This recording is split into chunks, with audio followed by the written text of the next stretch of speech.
Don't you want it? Don't you want it? Don't you want it? Don't you want it? Don't you want it? Don't you want it? Don't you want it? Don't you want it?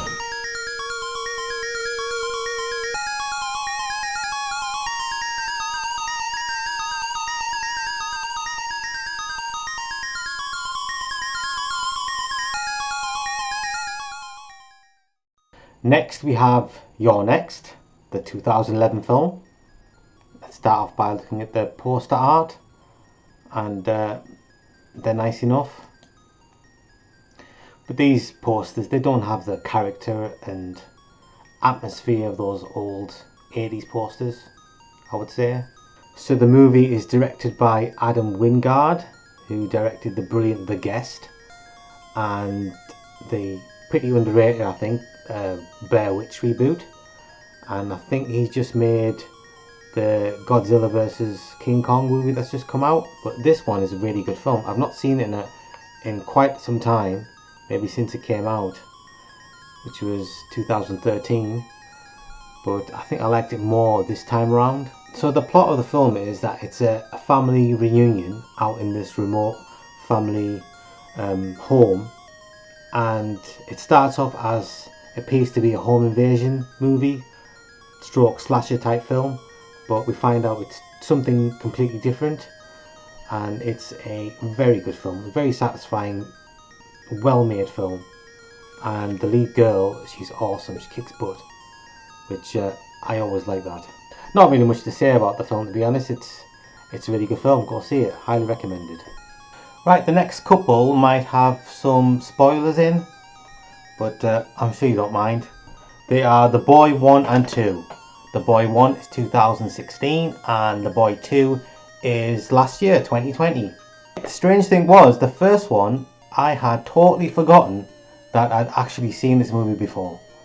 And it took me till right near the end, when the plot twist was revealed, when I realised, shit, I've seen this movie before.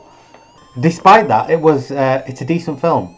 So it's about an American nanny trying to get away from her abusive boyfriend, and she gets a job in England. It comes about that she is actually taking care of a little doll and not a human kid. So right the way through the movie, all these strange occurrences happen, and it seems to be that the doll, maybe it's alive, a la Chucky or Dolly Dearest.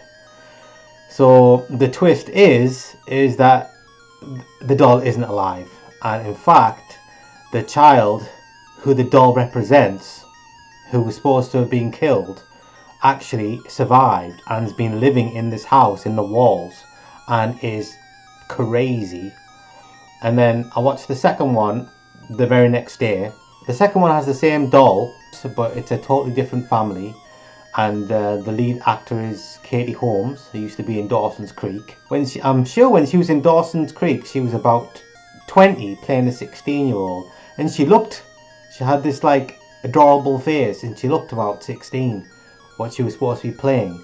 And now in 2020 she's like 40 something, and shit man, she looks like she's 50. She's not aged well at all, not at all. I think Tom Cruise has aged much better than Katie Holmes has. Yeah, so the thing with The Boy 2 is that, which is a strange move, is that it comes about that actually what you thought was happening in the first movie was happening. The doll is alive, the doll does have powers, and the doll is doing everything. And in fact, in the first movie, it was the doll that was making the kid go batshit crazy. So no, I did not like that. So the second one was pretty bad. The next movie is Communion, 1989, starring Christopher Walken and directed by Philip Mora, who directed, let's have a look, he directed Howling 2 and Howling 3. I've not seen Howling 2, but I've not heard good things about it. I think maybe I have seen Howling 3, I think it was set in Australia, and he also did The Beast Within. And there's a movie with an awesome poster art, and but I don't like the movie. So apparently Communion is a true story. It's about the author Whitley Strieber and his experiences. So he apparently was abducted and experimented on. So he doesn't realise what is happening, but he knows something is happening. So he's acting super strange, and he's having these strange reactions to like innocuous things. Like on Halloween, he'll see a mask of, it looks like an insect mask, and he just goes mental. So anyway, these little things happen, and these strange behaviour, even for Christopher Walken, strange behaviours happen. So his wife says go see a psychiatrist. So he goes see a psychiatrist, and she puts him under hypnotic regression. And through that, we find out that he was being abducted by aliens and having experiments on them, and dancing with them, and the movie gets strange.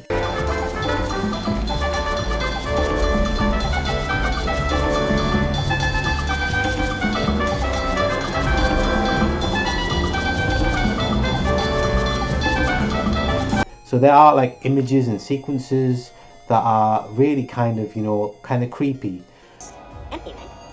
I am the dreamer.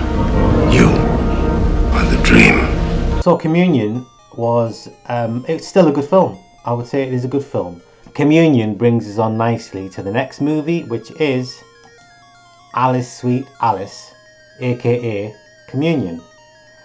So this movie was recommended to me by Tony from Sinister Arts and Movies, and he was even so nice to offer to send me the movie, which was super awesome of him. Anyway, here it is. I found it on the Roku channel, and it's a slasher movie from 1976. Actually, it's not just a slasher, it's a slasher and a bit more. So everyone knows I'm not the biggest fan of slashers, but I have to say this movie is a very good movie, and I wouldn't dream of spoiling this movie because it's worth watching for the story, because the story is really good and the way the story unfolds. There's a nice twist at the end, and the more you think back on it, the more everything makes sense, which is something I appreciate, because before the twist happened, I was trying to figure out who was doing what, and it seemed like it was all happening one way, and then it suddenly flips and you find out what's happening, and it takes a bit of time to process who it is and why they're doing it, but it really does make sense. It's low budget, but the story's really well told, and it's really like an effective movie. So that one is one I'm certainly glad I watched this one. So it's highly recommended. I'm not quite sure why I haven't seen it up to now. I don't know if it was because it's from 1976 or I don't know. But yeah, this was a good film.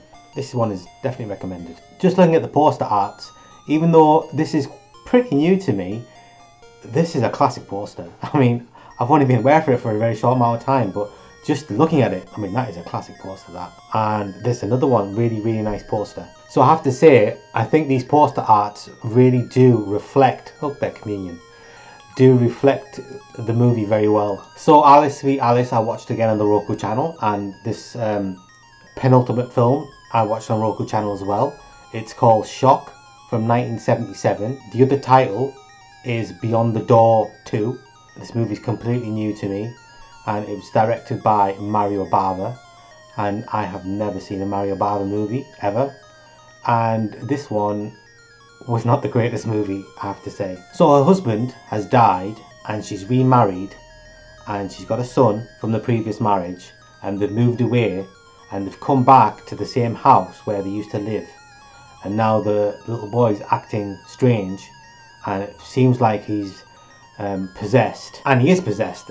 He's possessed by the spirit of his dad. I don't really want to say anymore because it might spoil the ending, but just gotta say, the movie's sort of an Exorcist rip-off, and it's pretty slow going, not very memorable, has a couple of decent scenes.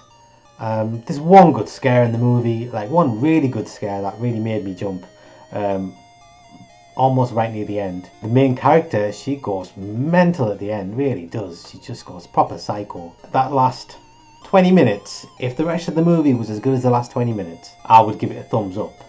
but unfortunately it's pretty slow going getting from the way it starts to where it ends.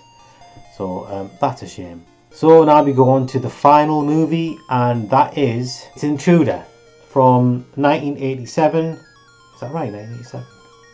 That's what I've written here. Directed by Scott Spiegel. I have seen this movie before, but this is the first time I watched it uncut.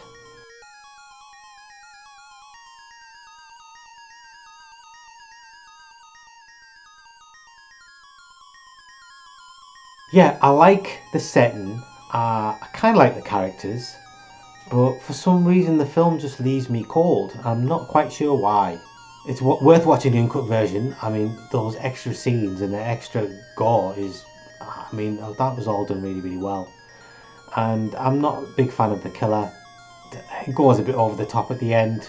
Yeah, I think the problem with the movie, in my opinion, is that all the best slashers, I feel, have a lot of suspense, and this movie just does not have any. It has the mystery part, it just fails on the suspense part. It's just not a suspenseful movie to watch.